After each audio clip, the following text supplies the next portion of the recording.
This is the Wealth Ability for CPAs show. Better clients, better practice, better life. Here's Tom Wheelwright. Very excited about this time that we have in the world right now from a building your practice standpoint. You know, we've been inundated with requests for PPP loans. How do we calculate it? How do we calculate forgiveness? We've got all sorts of new legislation going on. So the question is, here's the key question. When do we contact our clients? When do we do it? Are we just so reactive and so taking on the questions that keep coming at us that we never have time to actually reach out to our clients? So today, what we're going to discuss is when and how to reach out to clients and how to make sure that we have time to reach out to clients, because that's one of the big challenges we have when we have clients bombarding us all the time with all these questions. So normally, let's take a normal situation. Okay, we are anything but normal. Okay, you can call it a new normal, but I don't think it's a normal at all. So historically, what would we have done? Well, we just react, right? We're a profession of reaction. That's what we are. CPA profession is a profession of reaction. When a client calls, we respond. We're going to be right on it when the client calls, but until the client calls, we're doing our work. We are so involved in doing our work that sometimes we forget that we're in business. We're so involved in doing our work that sometimes I think we forget that we're actually in business and that we have customers. And our customers we call clients, of course. And what would the client want us to do? Okay, there's that old, what would Jesus want us to do? Let's think about what would our clients want us to do? If you were the client, what would you want? What's your expectation? What would you prefer if you had a choice? Let me ask you this. If you had a choice of working with somebody who always was focused on the past and only reacted to problems as they came up or challenges as they came up and never looked towards the future, never thought about planning or anything else, but just focused on the past, how would you feel about that compared to what if your whole entire focus was on the future of the client, about being proactive and helping the client and assisting the client? If you were the client, how would you feel? You have two CPA firms that you're choosing from, right? You're choosing from two. One is really good at the history, really good at documentation, really good at documenting the accounting, the bookkeeping, making sure that everything is correct in order to give it to the government and to the bank. Okay, there's a sleep at night benefit to be able to have that, right? So there's a benefit, and that's why we've done it. And then you have a different firm that you go to because they are looking towards your future. They're always coming up with ideas. They're always coming up with ways to improve your bottom line. So they're still maintaining your history. They're still maintaining the I dotting and T crossing that you expect from an accountant. But on top of that, their focus is the future. Their focus is your future. And how can they help you with your future? Which one would you choose? Well, I think all of us would choose the one who does both. Okay? Nobody wants somebody that just looks at the future. And we don't want an accountant. We would never want an accountant who just looked at the future and never made sure the past was taken care of. We really can't move to the future until we've taken care of the past. So we need both. Well, how do you do that? Well, first of all, one of the challenges that I think most CPA firms have is, I think as a general rule, we're understaffed. As a general rule, we're understaffed. Now, why are we understaffed? Because we can't afford to staff up. And why can't we afford to staff up? Because we don't charge enough money for our services. Well, why don't we charge enough money for our services? Because we really don't provide something that the client believes is of terrific value. We provide something that's a commodity. right? We're historians. That's a commodity. To do bookkeeping, to take care of historical financial statements, take care of historical tax returns, that's a commodity. In the world's eye, okay, maybe not in your eye, but in the world's eye, that's a commodity. It's interchangeable. And so you have to compete on price, right? So you've been competing on price, but because you've been competing on price, you cannot compete on value. You can't compete on both, right? Choose price or value. Well, if I choose value, then how does that change my entire view of my client and my firm? If I choose value. Now, is there value? Do we still have to do the historical work? Absolutely. Okay. However, the value comes in the work that brings money in to the clients. The clients are looking at this as an investment. Here's the question. Do your clients, ask yourself this, do your clients look at you as an investment or an expense? An asset or an expense? An asset that's going to produce long-term results, or an expense that they're trying to minimize that expense? That's a good question. That's one that we ought to be asking ourselves every single day. So how do we shift that? If we want to shift from an expense to an asset, if we really want to be an investment instead of something somebody's trying to minimize, what if we had clients who actually wanted to maximize our time, who were dying to get to talk to us? Well, that happens when you focus on the future of the client, when you focus on how do I help you become a better service provider, product provider, whatever it is, by analyzing your numbers, by analyzing what you do. We're still numbers people, okay? We're still numbers people. We're not lawyers, we're not doctors, we're numbers people. But we're the best numbers people in the world. So we can take those numbers because we understand them. It's a whole language to us. Robert Kiyosaki, who's a friend and client of mine, and he admits that he's a client, so it's not a secret. And he wrote Rich Dad, Poor Dad, and many of you have read Rich Dad, Poor Dad. But what he's always saying, he says, Tom, he says, numbers are a language to you, aren't they? And I said, absolutely. And he doesn't do well with numbers. Numbers are very confusing to him. But numbers are a language to us. It's our language. It's the language of accountants. Well, we have this advantage. So we can take those numbers and we can do something with them. We can analyze them. We can say, well, what if you did this? You could do this, you could do this, you could do this. We think it's obvious. A lot of things we do, we think, oh, this is just obvious. Well, it's not obvious to our clients. So that brings me back to, when do we talk to our clients? We made a decision at the beginning of this pandemic that we would reach out to our clients on a regular basis. We would not wait for them to call.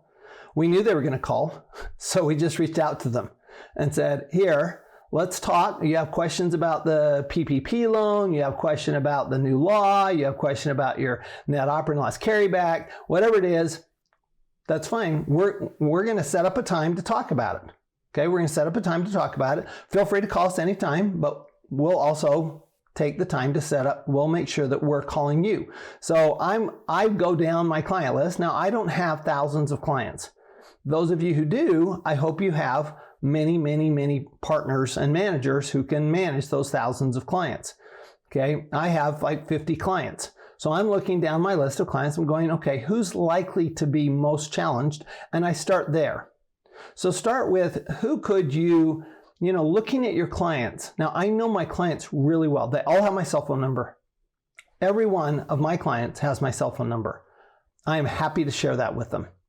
They all have my direct email address. They have my cell phone number. And most importantly, they have the cell phone number of my assistant, because they know that if they're going to get on my calendar, really the best way to do that is to talk to my assistant. Well, that's the communication we've established, right? So I may say, reach out to my assistant and she'll schedule something for us, okay? Or I'll reach out to my assistant. I'll say, would you please schedule something with so-and-so? Just set up a chat, okay? Now, we think, well, wait a minute. If we're spending the time on our phone, if we're calling our clients, we don't have time to do the real work, right? Right? You know what I'm talking about. We don't have time to do the real work. So question is, what's your real work? Right? If your real work is preparing tax returns, you're going to get paid for your real work. If your real work is taking care of your clients, you're going to get paid for that. Well, let me tell you, from absolute experience, okay? I started out doing a lot of historical stuff. I did bookkeeping when I first started my firm. Clients will pay more for analysis than they will for historical work. They'll pay more for analysis than historical work. It's more valuable to them because it brings them more money. If you can show them how to reduce their taxes, that's more valuable to them than preparing an accurate tax return. If you can show them how to increase their cash flow from their business, that's more valuable than preparing historical financial statements or audited financial statements. So, which are you? Make that decision.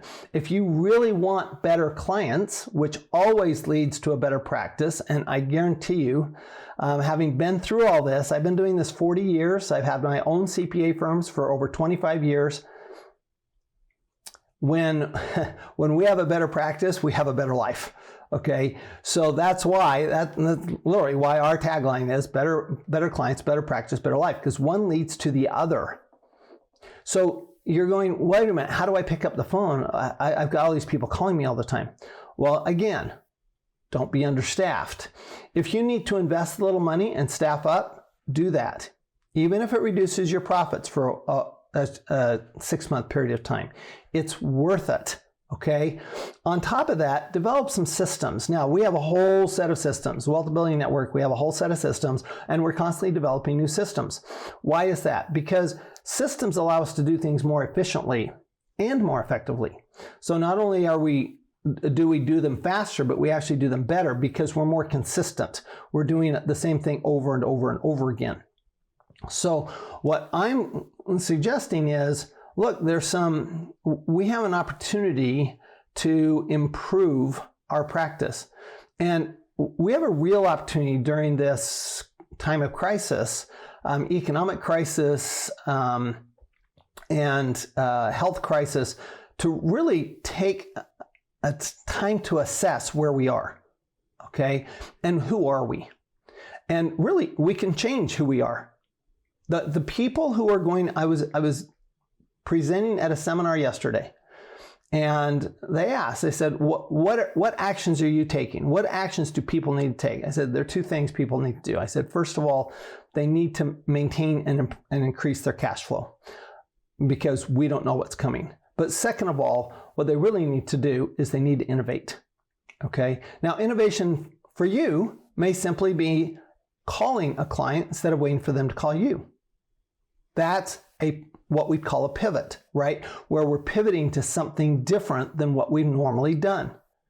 And if we call a client, let's say that you call a client, you spend 15 minutes on the phone. You are not going to bill them for that time. They did not ask you to call them. So you're not going to bill them for that time. Oh, it's non-billable time. Yeah. Guess what? It's called business development. Okay. Now, when you call them, what's going to happen? They're going to tell you what's going on in their life. First of all, you're going to absolutely add to your goodwill bank, right? So you're going to build up that bank because, wow, my accountant calls me, right? I mean, so-and-so, she called me, right? And was talking to me about how I can do something different with this PPP loan. Did you know that it just went to 24 weeks instead of 8 weeks? You know, and what about this EIDL loan, the Main Street loan, and all these other things that are coming up? Okay, and what's going to happen in the future? So you're calling them and listening. Okay, so when we call a client, what do? We spend the time listening. That's the purpose of the call. It's so that we can find out what's going on in their life. Here's what will happen 90% or more of the time. They will ask you to do more work. And the work they ask you to do will not be historical work.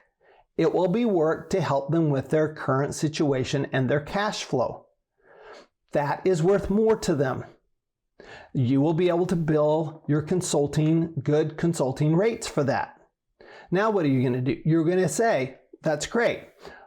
No problem doing that. That's going to take 5 minutes. You say, no charge. Again, You're building up your goodwill bank. Let's say it's going to take you a couple of hours. Okay, so Mr. Jones, that's going to take me 2 to 3 hours, so that's going to run in the neighborhood of $500 to do that. Are you okay with that? And they'll either say yes or no. But you won't wonder, will you? You won't wonder, can I bill for this? Because you will have asked. Then here's what you're going to do. After that call, you're going to send an email saying, Mr. Jones, it was great talking to you. Here's what I understood we were talking about, and here's what I understand you'd like me to do. And as I mentioned, I think this will run about $500. Are you still okay with that? Okay, because here's what we'd like. We'd like something in writing. Why not? You want to confirm, A, that you're understanding the project properly, and B, that you're understanding they didn't just say, yeah, that they really did mean, yeah, I'm okay with a $500 charge, okay, or $1,000 charge, or a $2,000 charge, whatever it's going to cost, right? At that point, you're no different than the mechanic, the car mechanic, who gives you an estimate, says, here's what I think needs to be done. Do you want me to do it? Now, sometimes you're going to say yes, and sometimes no. Most of the time, car mechanic tells you you need this and this done. You're going to say yes. Every once in a while, you're going to say no, and sometimes you're just going to go, that is just ridiculous price, so I'm going to shop it around, right? So we have to know what we're doing. We have to know what our time is, what our pricing is. What we don't want to do is say this is going to take 2 to 3 hours and it ends up taking 10 hours. Now, what happens if that happens? Still not the end of the world. Say, Mr. Jones, as you recall, I said this was going to take 2 to 3 hours. Here's the snag we've run into. It looks like we've got all these different court cases and we need to look at all these court cases. And I'm telling you court cases because that's what I do, right? As I do tax planning. So I've looked at all these, I've seen that there's a bunch of court cases. For me to really get you the right answer, it's going to take me some more time, which is going to cost more money. Are you okay with that? Or would you like to just stop with my preliminary findings? Okay, I can give you my preliminary findings. We'll stick within the $500. I'm so sorry. I completely did not know that there was all this other stuff here that I didn't know was here. Okay, so I find clients very understanding when we're up front with them. This is all about communication. If you notice, what we're talking about here is communication. We're talking about, do we communicate on a reactive basis or a proactive basis? Do we communicate about the past or the future? Okay, how do we use what we've done for the past? Do we turn that into something for the future? So this is all about what kind of a CPA firm are you? What type of a person are you? What is your brand, right? What's your position in the marketplace? Are you a historian like most CPAs? Most CPAs, seriously, this is a profession that sits back on its heels and reacts all the time. Or are you looking forward and pressing forward? Are you facing towards the sun or away from the sun? Okay, so you can use all the analogies in the world, but what it comes down to is talk to your clients, call your clients, and when they call you, be grateful they're calling you, because if they're not calling you, guess what? They're either wondering and not willing to call you because they're worried about the bill, or they're calling me. Seriously. We have over 120 scheduled inbound calls a week. Wealthability for people looking for one of our network members' firms. Literally 120 a week. They're calling us. They would not be calling us if the CPAs who they were with already, because these are people who already have a CPA, they would not be calling us if their CPA were calling them. Just consider, they would not be calling us if you were calling them. So again, let's just finish. What do we need to do? We have to choose. Are we historians or futurists? Are we going to look at the past or are we going to look at the future? Which one are we focusing on? Now we got to do both. We need to do both, but where's our focus? Okay? Are we reactive or proactive? Do we wait for the clients to call or do we call them? And then the third one is, Do we wait until we absolutely can't put another hour on our staff before we hire somebody? Or do we hire ahead of time? Do we hire ahead of time and create the systems? Let's say you hire somebody, and let's say they don't have enough to do. Have them create the system. Or have somebody who's already been there create the system, and this person can do their work. Right? So when you have more people, put them to work. Okay? So we have so many opportunities to do so much in our profession. And my wish for you is that you figure out exactly your position in the marketplace. You figure out exactly how you want to serve your clients, and pick up the phone and call them, because your clients deserve it. They deserve to hear from you. They deserve your analysis, not just your historical work. And when you do that, you're always going to have better clients, a better practice, and a better life. See you next time. You've been listening to the Wealthability for CPAs show. Better clients, better practice, better life. To learn more, go to wealthability.com.